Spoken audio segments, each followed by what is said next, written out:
اے اہل کتاب، اپنے دین میں ناحق غلو نہ کرو اور ان لوگوں کی تخیلات کی پیروی نہ کرو جو تم سے پہلے خود گمراہ ہوئے اور بہتوں کو گمراہ کیا۔ کرسمس مسیح اور کیتھولک رسم جو ہر سال 25 دسمبر کو منائی جاتی ہے، پوری عیسائی مذہب لٹریچر اور اناجیل عہد نامہ جدید اور بائبل میں اس کا کوئی تذکرہ نہیں۔ نہ 25 دسمبر حضرت عیسیٰ علیہ السلام کی پیدائش کا دن ہے۔ یہ عیسائیت میں باقی بدعات کی طرح ایک بدعت ہے جو قدیم مشرک اقوام کی طرف سے رومن کلیسا میں پیش آیا۔ 25 عیسوی میں سیتھیا کے راہب، جو ایک پادری ہونے کے ساتھ ایک ماہر کیلنڈر نگار بھی تھا، اس نے اپنے اندازے کے مطابق عیسیٰ علیہ السلام کی تاریخ ولادت 25 دسمبر مقرر کی۔ اس نے یہ دعویٰ کہیں نہیں کیا کہ 25 دسمبر واقعی عیسیٰ علیہ السلام کی تاریخ پیدائش ہے۔ اس لیے عیسائی فرقہ آرتھوڈوکس جو گریگوری کیلنڈر کو مانتا ہے، وہ کرسمس 7 جنوری کو مناتے ہیں۔ بعض خطے ایسے بھی ہیں جہاں 6 جنوری اور بعض جگہ 18 جنوری کو کرسمس منایا جاتا ہے۔ کرسمس کا لفظ بائبل میں موجود نہیں۔ یہ اصطلاح 2 الفاظ کرسٹ یعنی مسیح اور ماس یعنی کیتھولک رسم کو ملا کر بنائی گئی ہے، جس کا مفہوم ہے ایسی کیتھولک رسم جو 25 دسمبر کی رات کو مسیح کی ولادت کے دن کی یاد میں منائی جاتی ہے۔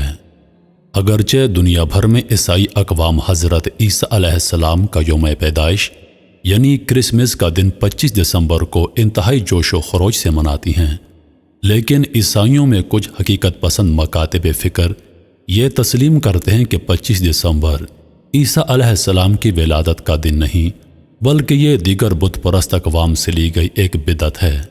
فقط یہی نہیں بلکہ تاریخ کلیسا میں کرسمس کی تاریخ کبھی ایک جیسی نہیں رہی، کیونکہ جناب عیسیٰ علیہ السلام کا یوم پیدائش کسی بھی ذریعے سے معلوم نہیں۔ قرآن حکیم اور بائبل سے عیسیٰ علیہ السلام کی پیدائش موسم گرما میں ہونا عین ثابت ہے، اور دسمبر گرمی کا نہیں بلکہ سردی کا مہینہ ہوتا ہے۔ اس کا ثبوت یہ ہے کہ قصص القرآن کے مطابق جب مریم علیہ السلام جناب عیسیٰ علیہ السلام کی پیدائش کے بعد کھجور کے درخت کے نیچے جا بیٹھیں تو اللہ تعالیٰ نے انہیں درخت پر لگی پکی کھجوریں کھانے کا حکم دیا۔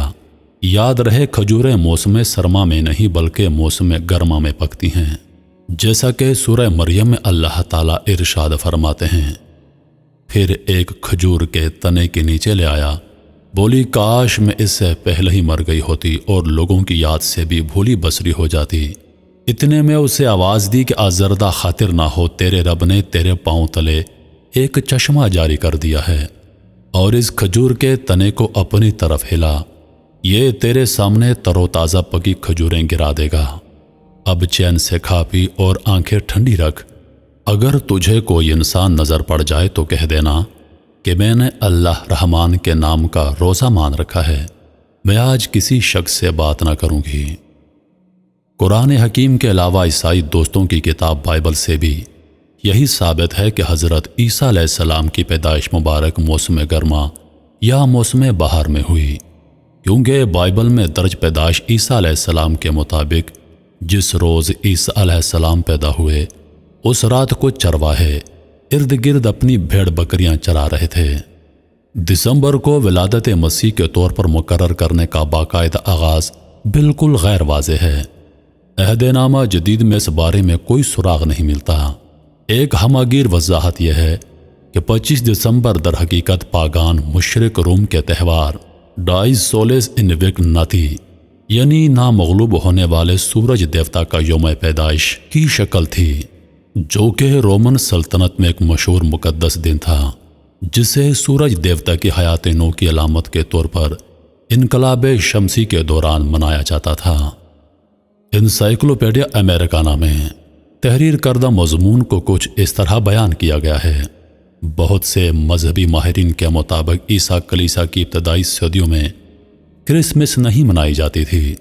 لوگ عیسیٰ علیہ السلام کی پیدائش کی یاد میں 4 صدی عیسوی میں تہوار منانا شروع ہوئے۔ 5ویں صدی عیسوی میں تو مغربی کلیسا نے اس تہوار کو اس دن منانے کا حکم دیا جس دن قدیم اہل روم اپنے سورج دیوتا کا جنم دن 25 دسمبر منایا کرتے تھے۔ جبکہ مسیح کے اصل یوم پیدائش کا کسی کو کوئی خاص علم نہیں۔ کیتھولک انسائکلوپیڈیا میں بھی کرسمس کے عنوان کے تحت یہ اعتراف حقیقت کچھ اس طرح موجود ہے: عید میلاد المسیح قدیم عیسائی کلیسا کے ابتدائی مقدس تہواروں میں سے نہ تھی، بلکہ اس تہوار کا اولین ثبوت مصر کے فرعونوں سے ملتا ہے۔ عیسائیت کے اثر و رسوخ سے قبل یورپ، خصوصاً روم اور اس کے ماتحت علاقوں میں مشرکانہ تہوار پگن کسٹمز تقریباً 1 جنوری کے ارد گرد منائے جاتے، جو بعد ازاں عید المسیح یعنی کرسمس کی شکل اختیار کر گئے۔ مارٹن کولنز اس سلسلے میں اپنے ریمارکس یوں دیتے ہیں: نمرود کی ناگہانی موت قبل از مسیح کے بعد اس کی ماں سیرامس نے اہل بابل میں اس عقیدے کا پرچار کیا کہ نمرود ایک دیوتا تھا۔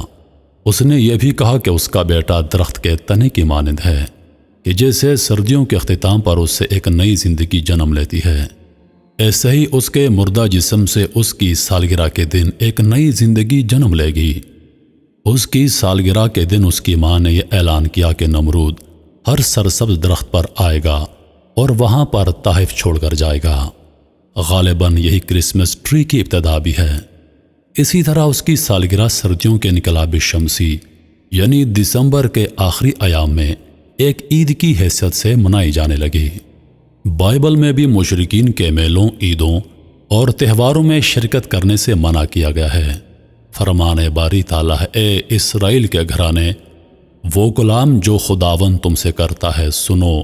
خداوند یوں فرماتا ہے کہ تم دیگر اقوام کی روش اختیار نہ کرو۔ نیز یہ تہوار حضرت عیسیٰ علیہ السلام کے سچے دین میں نہ تھا، بلکہ بعد میں رومی پادریوں نے اسے دین کا حصہ بنایا۔ اس لیے یہ عیسائیت میں بدعت ہے، اور بدعت سے بائبل میں بھی 20 مقامات پر منع کیا گیا ہے۔ فرمان خداوند ہے: بدعت کرنے والے خدا کی بادشاہی کے وارث نہ ہوں گے۔ نیز فرمایا: تم میں بھی جھوٹے استاد ہوں گے جو پوشیدہ طور پر ہلاک کرنے والی بدعتیں نکالیں گے اور اپنے آپ کو جلد ہلاکت میں ڈال دیں گے۔ آئیے اب کرسمس ڈے کی وہ خرابیاں اور قباحتیں آپ کے سامنے رکھنا چاہتے ہیں جن سے آگاہی حاصل کرنا ہر مسلمان کے لیے انتہائی ضروری ہے، تاکہ وہ لاشعوری میں گمراہی کا شکار نہ ہو اور اپنی دنیا اور آخرت برباد نہ کر بیٹھے۔ 25 دسمبر کا دن عیسائیوں کی عید کا دن ہے، جسے عیسائی کرسمس ڈے کے نام سے پکارتے ہیں۔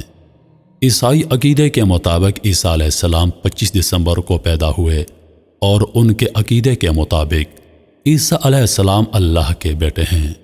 گویا عیسائیوں کے نزدیک 25 دسمبر کو اللہ تعالیٰ کے ہاں بیٹا پیدا ہوا، نعوذ باللہ، جبکہ اسلامی تعلیمات کے مطابق یہ انتہائی غلط عقیدہ ہے۔ کسی کو اللہ کا بیٹا کہنے سے کفر و شرک لازم آتا ہے، اور یہ اللہ تعالیٰ کو ناراض کرنے کے لیے سخت ترین کلمہ ہے، کیونکہ جب ہم لاشعوری میں کسی کو کرسمس کی مبارکباد دیتے ہیں تو ہم اس بات سے اتفاق کر رہے ہوتے ہیں کہ اللہ نے بیٹا جنا ہے، کیونکہ عیسائیوں کے عقیدے کے مطابق عیسیٰ علیہ السلام اللہ کا بیٹا ہے، نعوذ باللہ، جبکہ اس بات کا اقرار کفر و شرک تک پہنچا دیتا ہے۔ جبکہ سورۃ الاخلاص میں اللہ تعالیٰ فرماتا ہے: کہہ دیجئے کہ اللہ ایک ہے، اللہ بے نیاز ہے، نہ اس کی کوئی اولاد اور نہ وہ کسی سے پیدا ہوا، اور نہ اس کا کوئی برابری کرنے والا ہے۔ اس سورت کریمہ میں کئی مذاہب یعنی عیسائی، یہودی، مشرکین، عرب، فلاسفہ اور ہندوؤں کا رد ہے، کیونکہ عیسائی حضرت عیسیٰ علیہ السلام کو اللہ کا بیٹا مانتے ہیں، یہودی حضرت عزیر علیہ السلام کو اللہ کا بیٹا مانتے ہیں، مشرکین عرب فرشتوں کو اللہ تعالیٰ کی بیٹیاں مانتے ہیں، ہندو کروڑوں کی تعداد میں مخلوق خدا کو مانتے ہیں، جبکہ فلاسفہ کہتے ہیں کہ عقول اشرا اللہ تعالیٰ سے نکلی ہوئی ہیں اور کائنات کا نظام وہ چلا رہی ہیں۔ یعنی کسی کو اللہ تعالیٰ کے لیے بیٹا کہنا اس قدر خطرناک اور خوفناک بات ہے کہ اس کی وجہ سے کائنات کا نظام درہم برہم ہو سکتا ہے، زمین و آسمان پھٹ سکتے ہیں، پہاڑ ریزہ ریزہ ہو سکتے ہیں۔ اللہ کا ارشاد گرامی ہے: اور انہوں نے کہا رحمان نے کوئی اولاد بنا لی ہے۔ بلا شبہ یقیناً تم ایک بہت بھاری بات کو آئے ہو۔ آسمان قریب ہیں کہ اس سے پھٹ پڑیں اور زمین شگ ہو جائے اور پہاڑ ڈھیک کر کے گر پڑیں کہ انہوں نے رحمان کے لیے کسی اولاد کا دعویٰ کیا، حالانکہ رحمان کے لائق نہیں کہ وہ کوئی اولاد بنا ہے۔ ذرا تصور کیجئے اور ایک لمحے کے لیے غور کیجئے، کیا عیسائیوں کو کرسمس ڈے کی مبارکباد پیش کر کے ہم شریک نہیں ہوں گے؟ کیا انہیں مبارکباد دے کر ہم ان کے اس باطل عقیدے کے اقرار اور اعتراف کا جرم عظیم نہیں کریں گے؟ نبی کریم صلی اللہ علیہ وآلہ وسلم نے ارشاد فرمایا، اللہ تعالیٰ سے زیادہ کوئی صبر کرنے والا نہیں اس تکلیف دہ بات پر جسے وہ سنتا ہے جو لوگ اللہ کے لیے اولاد بناتے ہیں اور اس کا شریک بناتے ہیں، جبکہ اللہ تعالیٰ انہیں معاف کرتا رہتا ہے اور ان سے درگزر کرتا رہتا ہے اور انہیں رزق دیتا رہتا ہے۔ حضرت ابو ہریرہ رضی اللہ عنہ سے روایت ہے کہ رسول اللہ نے فرمایا، اللہ تعالیٰ نے فرمایا، ابن آدم نے مجھے جھٹلایا حالانکہ اس کے لیے یہ مناسب نہ تھا، اس نے مجھے گالی دی حالانکہ یہ اس کا حق نہیں تھا۔ مجھے جھٹلانا یہ ہے کہ ابن آدم کہتا ہے کہ میں اس کو دوبارہ نہیں پیدا کروں گا، حالانکہ میرے لیے دوبارہ پیدا کرنا اس کے پہلے مرتبہ پیدا کرنے سے زیادہ مشکل نہیں۔ اس کا مجھے گالی دینا یہ ہے کہ کہتا ہے کہ اللہ تعالیٰ نے اپنا بیٹا بنایا ہے، حالانکہ میں ایک ہوں، میں بے نیاز ہوں، نہ میری کوئی اولاد ہے اور نہ میں کسی کی اولاد ہوں اور نہ ہی کوئی میرے برابر ہے۔ کرسمس ڈے پر عیسائیوں کو مبارکباد کہنے کے لیے میری کرسمس کہنے کا مطلب اللہ کو بیٹا ہونے کی مبارکباد دینی ہے۔ کرسمس ڈے منانا کفار کی مشابہت ہے۔ معلم انسانیت حضور پاک علیہ الصلاۃ والسلام نے غیر قوم کے رسم و رواج، جشن و تہوار، عادات و اطوار کو اپنانے والے کو اپنے مذہب سے نکل کر انہی کے مذہب میں داخل ہونے کے مترادف قرار دیا ہے۔ حضرت کا ارشاد پاک ہے، یعنی جو شخص جس قوم کی مشابہت اختیار کرے وہ انہی میں سے ہے۔ ان کے عقائد، عبادات اور عادات میں مشابہت رکھنا حقیقت میں ان کے باطل ادیان اور فاسد عبادات کے اظہار اور تبلیغ کا اہم ذریعہ ہے، اور ان کی عادتوں اور صفات میں ان کے ساتھ مشابہت رکھنا امت کی رسوائی، کمزوری، ذلت، پستی اور دستنگری کا احساس ہے۔ کرسمس ڈے دین اسلام میں ایک بدعت ہے۔ اسلام میں مسلمانوں کے لیے 2 عیدیں مقرر ہیں، تیسری عید کا وجود کہیں نہیں، اور دین اسلام میں بدعت جاری کرنا کتاب و سنت اور اجماع امت کے اقوال کی روشنی میں حرام ہے، کیونکہ ایسا کرنا اللہ تعالیٰ اور اس کے رسول صلی اللہ علیہ وآلہ وسلم کی مخالفت اور خلاف ورزی کے مترادف ہے، اور جو انسان کے لیے جہنم کا موجب بننے کے لیے کافی ہے۔